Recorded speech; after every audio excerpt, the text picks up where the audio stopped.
First quarter 2016 fixed income funds review. Well, by any measure, this was a fantastic quarter for fixed income funds, whether they were taxable or tax exempt, and we'll go through some of the numbers here. As you can see, looking at a number of the groups that we track here at Lippert, we had some fantastic returns for the quarter. Everything was in good standing by the end of the quarter. Everything from treasuries to corporates to even the world income and munis all had a very good quarter. And I think fixed income investors may not want to keep too many expectations that such a quarter will repeat in Q2. I would caution people that a pullback from a rally this strong is almost more likely than ever.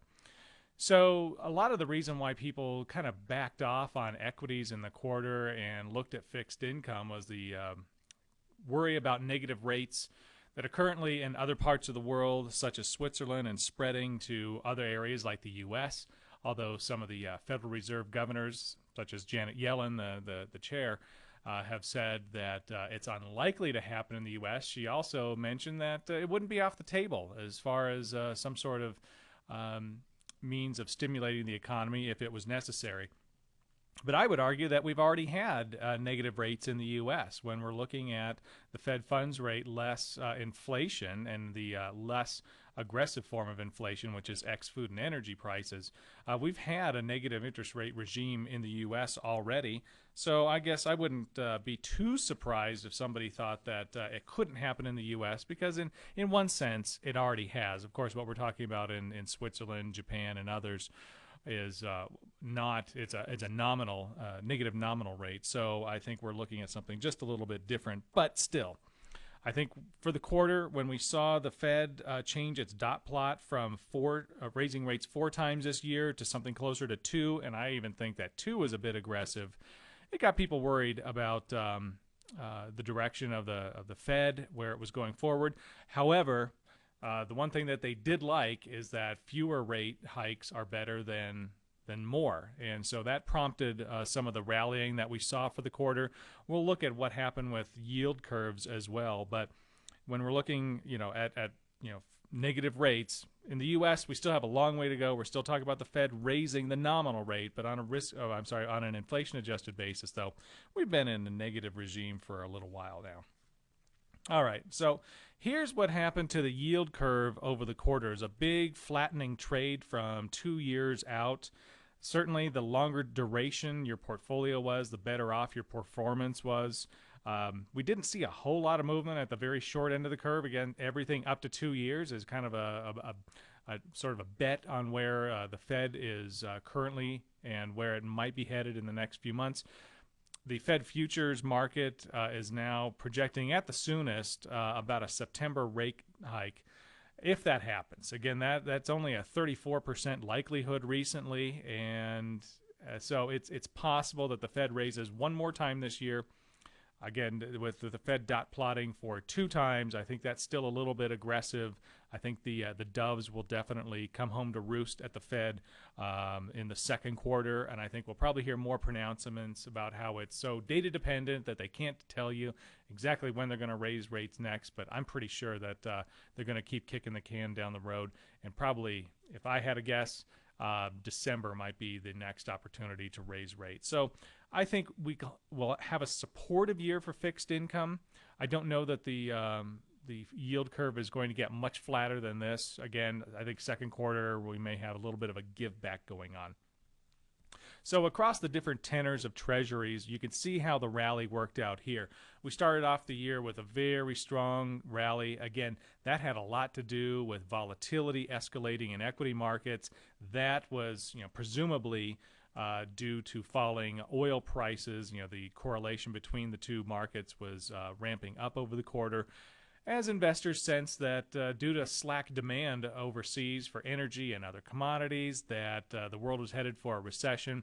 By about mid-February, early February, February the 11th to be precise, we saw things really turn on a dime at that point. And that was when Janet Yellen voiced some concerns about raising rates too aggressively, and people liked what they heard. That was also about the time that Russia and OPEC were starting to work a little closer together to try to build a floor for oil prices. At any rate, that was the turning point in the market where people said, it's just that's the extent of the bad news, and we think we've probably seen enough at this point. So we had to give back some of that rally throughout the rest of February into mid-March. Then in mid-March, we saw the release of the Fed minutes saying they're going to take their time and not be too aggressive raising rates. The market loved what it heard. Treasuries rallied again. And consequently, we saw everything in play over the quarter. In fact, the 10-year note had its biggest rally this quarter since second quarter of 2012. It was down 42 basis points for the quarter, which was a significant move south. As you can see, the bottom here, the 3-month, the 6-month, not a whole lot of activity going on there. It's really a phenomenon from 2 years and out that we saw the most activity. The 30-year in particular was doing fantastic for the quarter, and that's why general U.S. Treasury funds were among the top performers for the quarter. Let's take a closer look now at corporate debt funds, specifically the BBB rated, A rated, and high yield.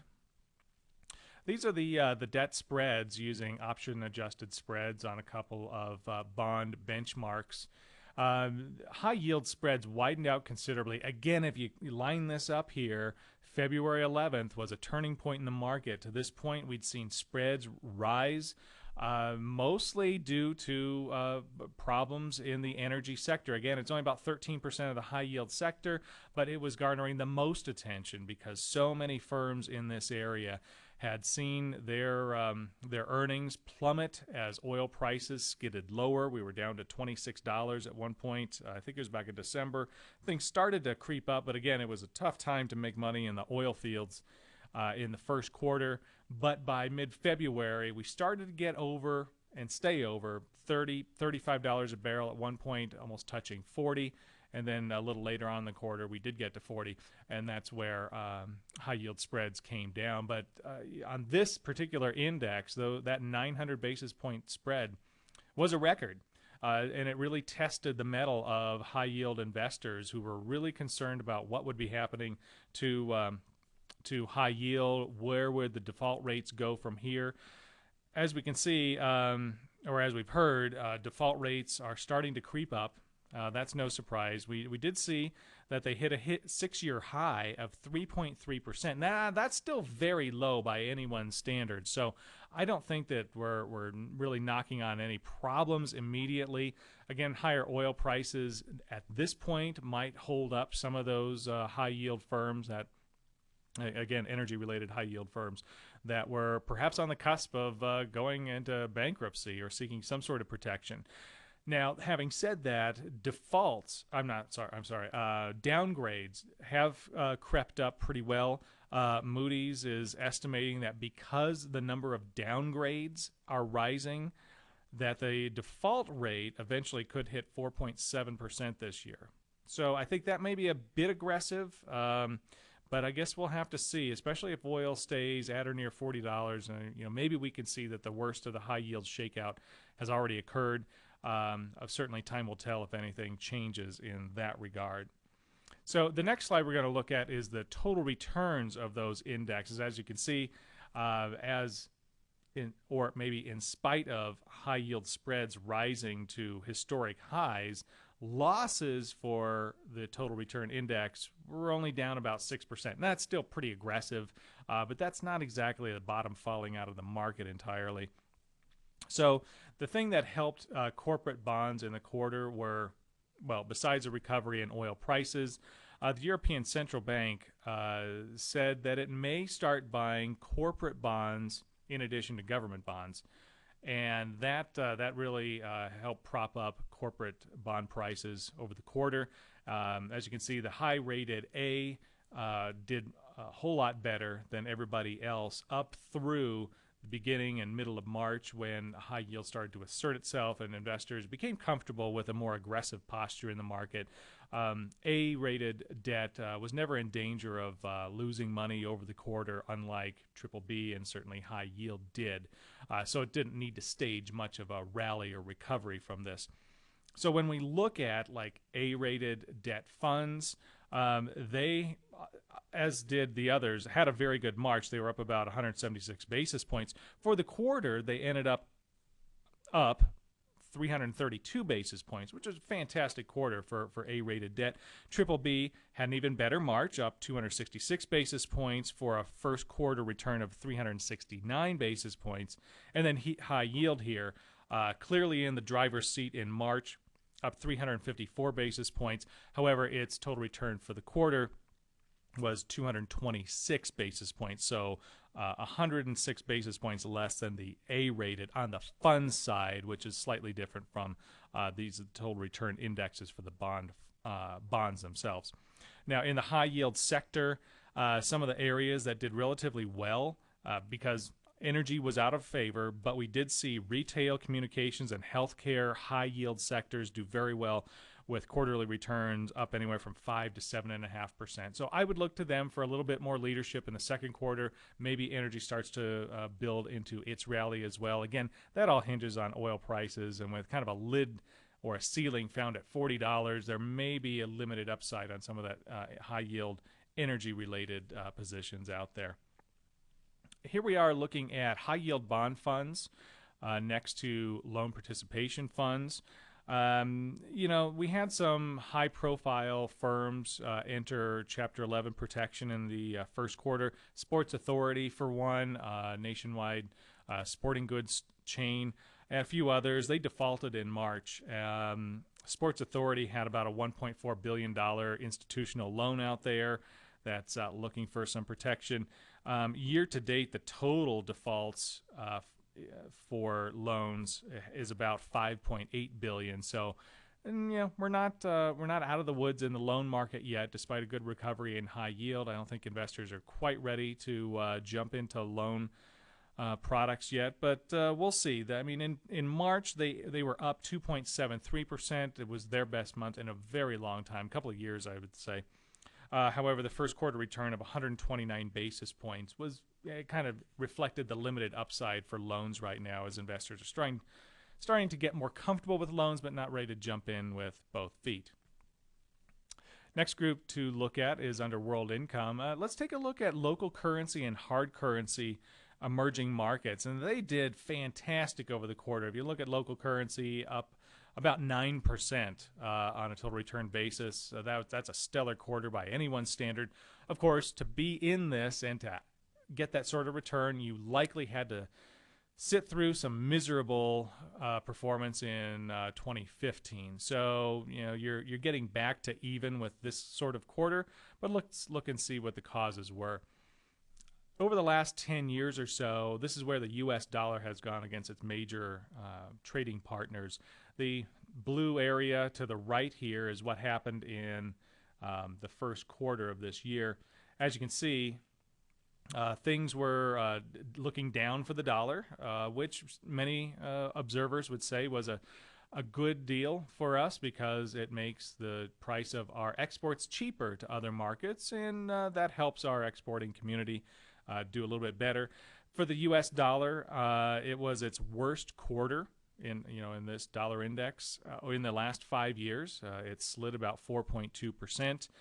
But when you look at the longer term here, it's still up 19% since the end of 2014. So overall, the U.S. dollar remains at very elevated levels. This is a headwind for overseas investors in the United States. So when you are buying your overseas or your world income bond fund, the translated value of those bonds declines the stronger the U.S. dollar gets. So consequently, investors cheered a softer dollar this quarter because it elevated their total returns. Now, looking at this with a bit more detail, here's the J.P. Morgan EMBI Plus, which is an index of emerging market bonds. And this is compared to our emerging market hard currency debt and local currency debt classifications. Local currency and the darker line up on top. Though it suffered a great deal more at the outset of the quarter, it did manage to rally. Again, this had substantially everything to do with the value of the U.S. dollar declining and the value of commodities increasing, because so many of the emerging market currencies are tied to countries that that are within the resource production phase of their economic growth. So as commodity prices went up over the quarter, this certainly had a positive effect on those countries' currencies. Canadian dollar, which is certainly not an emerging market, but it had a great quarter versus the dollar, so any loonie investments did well. We're thinking more specifically, the Brazilian real was up strongly against the U.S. dollar, and Brazil is a significant component of many of these emerging market allocations.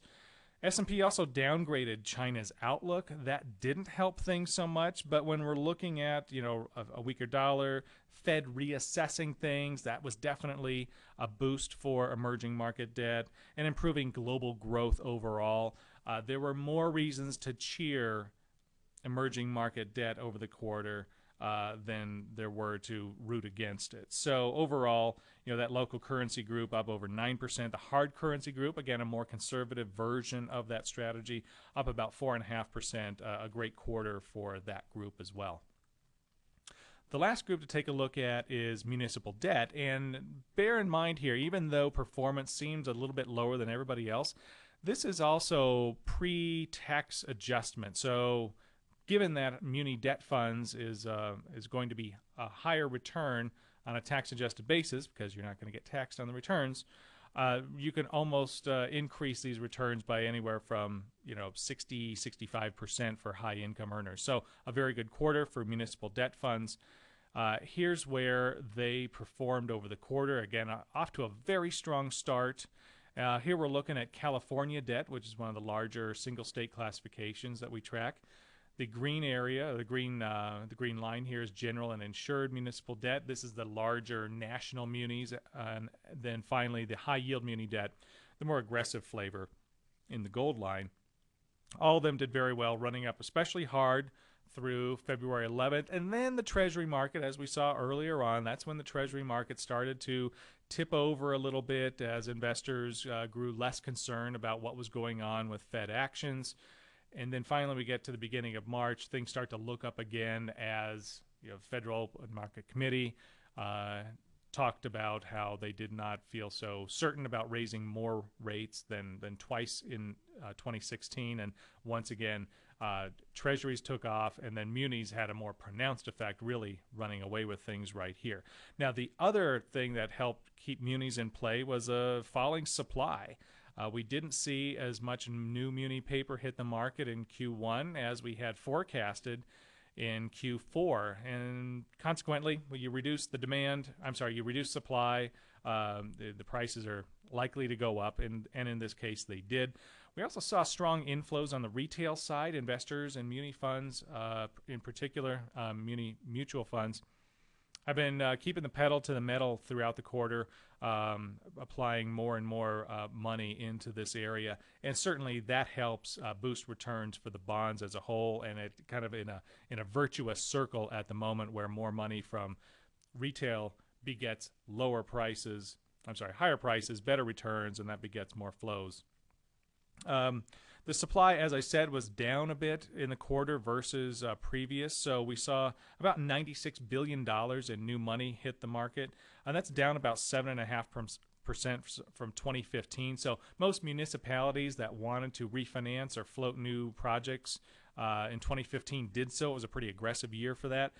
So not surprising that first quarter 2016 sees the new paper issuance down quite a bit. So we'll keep that in our back pocket for the second quarter. We'll see if things change on the issuance side of things. When we're looking at the Muni curve, the big news for the quarter was Puerto Rico. They seem to have a bit of a problem getting their act under control. The 2-year projection is that something radical is about to happen. No one's quite sure what that is, so we saw the spreads on some of that early paper widen out substantially over the quarter, and then it kind of gets back down to normal once we're looking at 2020, 2022, somewhere in there, as investors expect that whatever is about to happen in the next year or two will be under control by that point. So again, a wild ride for Puerto Rican paper. Thankfully, not many mutual funds continue to own Puerto Rican paper, but I still think that this is going to present a bit of a headline risk for investors over the quarter. Wouldn't be surprised if we have some negative news out of Puerto Rico. Maybe a financial oversight board is rejected, or something that seems to go against what would keep bondholders comfortable. And I think that may surprise over the summer, especially sometime around June, July. So munis, again, like I said, they followed treasuries higher over the quarter. The Muni curve is very flat. And when you look at the lower red and pink lines here, kind of a before and after view, the 210 differential is now under 200 basis points. And that is the lowest in about 8 years. So definitely the 10-year paper looks relatively expensive right now. Although I've heard some managers say that right now you can get about anywhere from 70 to 90% of the 30-year yield in the 10-year space. So it kind of makes sense to shop around a little bit and probably look at some of the lower duration funds out there, because they may be in a sweet spot as far as getting all that yield without subjecting investors to too much price volatility. Well, that wraps up our review of first quarter bond fund performance. My look ahead has a few concerns with it. You may be aware that voters in the UK will be at the polls June 23rd to decide whether or not they want to stay in the European Union. A so-called Brexit may have some immediate impacts on on Britain's economy, on the European Union's relationship with Britain.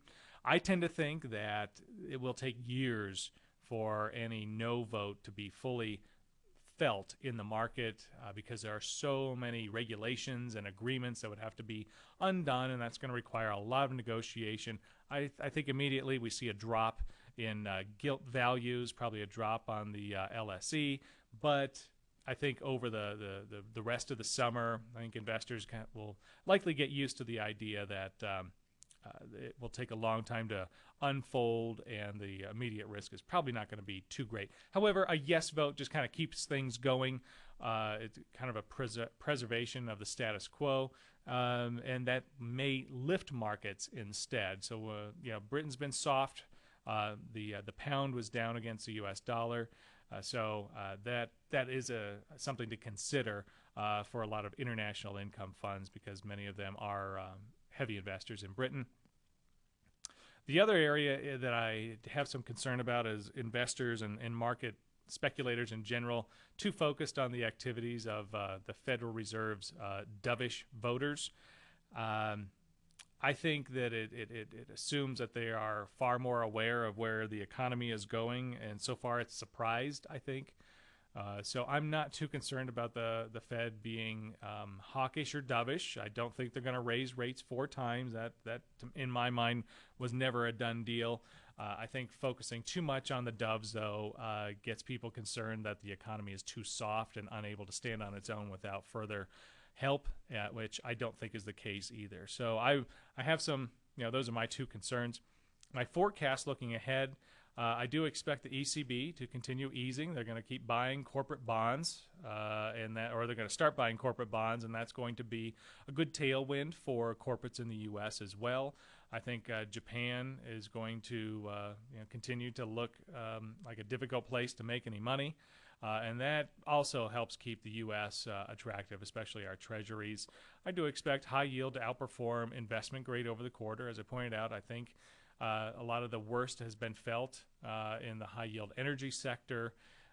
Time will tell if that's true or not, but I think it's got some good momentum right now and good sentiment by investors, and I think it'll continue to push high yield a little bit higher. I think mortgages will underperform. The housing market in the U.S. is very strong, and that's kept rates pretty low. So I don't see a whole lot of outperformance from mortgages right now. Again, it's kind of a safer choice, and this quarter, with high yield starting to maintain some traction, I think it will pull some of the allure away from mortgages and they'll underperform consequently. I think emerging markets will beat developed markets again with the Brexit referendum near the end of the second quarter.